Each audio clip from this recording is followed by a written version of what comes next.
میرا مفتی صاحب سے سوال ہے کہ اگر ایک شخص کو پیشاب کے قطروں کی بیماری ہے، ایک وقت کا وضو کر کے وہ نماز ادا کر لیتا ہے، اس کے بعد اگر کچھ قطرے اس کے آ جاتے ہیں تو کیا اس کو دوبارہ وضو کرنا لازمی ہے؟ جی، اس طرح کے امراض کئیوں کو ہو جاتے ہیں پھر نماز میں۔ اللہ پاک عافیت نصیب فرمائے۔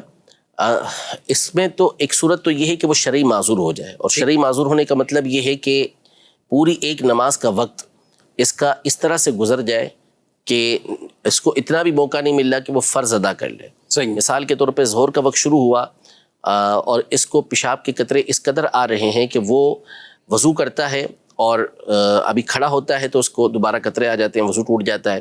اسی طرح اتنا وقت نہیں مل پاتا اس کو کہ یہ فرض ادا کر سکے، یہاں تک کہ عصر کا وقت آ گیا تو بالکل قریب وقت آ گیا تو وہ وضو کر کے ظہر کے فرض ادا کر لے گا، اس کی نماز ہو جائے گی۔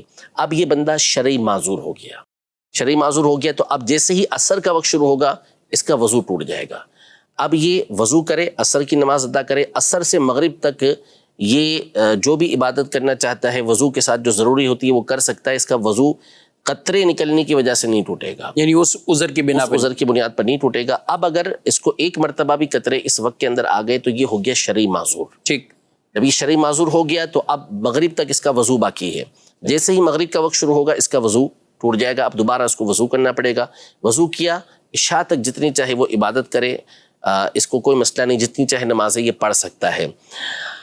لیکن اس دوران بھی ایک مرتبہ اس کو یہ عذر پایا جانا ضروری ہے کہ اسے قطرے آ گئے ہوں، تو اس صورت میں اس کا یہ معذور ہونا باقی رہے گا۔ اگر پورا وقت اس انداز میں گزر جاتا ہے کہ اب اس کو قطرے نہیں آئے تو اس صورت میں اب یہ معذور نہیں رہے گا۔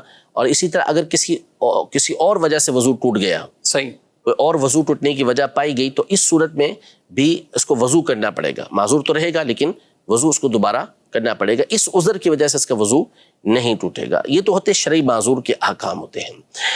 لیکن عمومی طور پر جیسے انہوں نے بھائی نے سوال کیا تو اس میں کہا کہ پیشاب کرنے کے بعد قطرے آتے ہیں، جی ہاں، وضو کیا اور اس کو قطرے آ گئے، تو عام طور پہ ایسے افراد شرعی معذور نہیں ہوتے۔ صحیح۔ یہ ایک بکثرت اس طرح کے مسائل ہمارے پاس آتے ہیں کہ یہ لوگ عمومی طور پر ان کا معاملہ یہ ہوتا ہے کہ پیشاب کرنے کے بعد کچھ دیر تک قطرے آتے رہتے ہیں، تو اب ان کو کوئی نہ کوئی ایسی ترکیب اختیار کرنا پڑے گی کہ جس کی وجہ سے ان کے کپڑے ناپاک نہ ہوں۔ صحیح۔ اس کے لیے کوئی ذریعہ یہ کسی مفتی صاحب سے بالمشافہ پوچھ لیں کہ کیا کیا طریقہ ہو سکتا ہے کہ اپنے کپڑے محفوظ رکھ لیں کسی کپڑے وغیرہ کے ذریعے، ٹشو وغیرہ کے ذریعے، اور جب اس بات کا اطمینان ہو جائے کہ اب قطرے نہیں آئیں گے تو اس جگہ کو صاف کر لیں، پاک کر لیں اور وضو کر لیں اور نماز ادا کر لیں۔ کیونکہ عام طور پر ہوتا ایسا ہے کہ کسی کے لیے یہ 2-5 منٹ کا مسئلہ ہوتا ہے تو کسی کے لیے 20-25 منٹ کا مسئلہ ہوتا ہے، مختلف امراض کے اعتبار سے لوگوں کا یہ معاملہ ہوتا ہے۔ تو جب یہ عذر دور ہو جائے اور اس کو اطمینان ہو جائے تو اب وضو کر کے نماز ادا کر لیں۔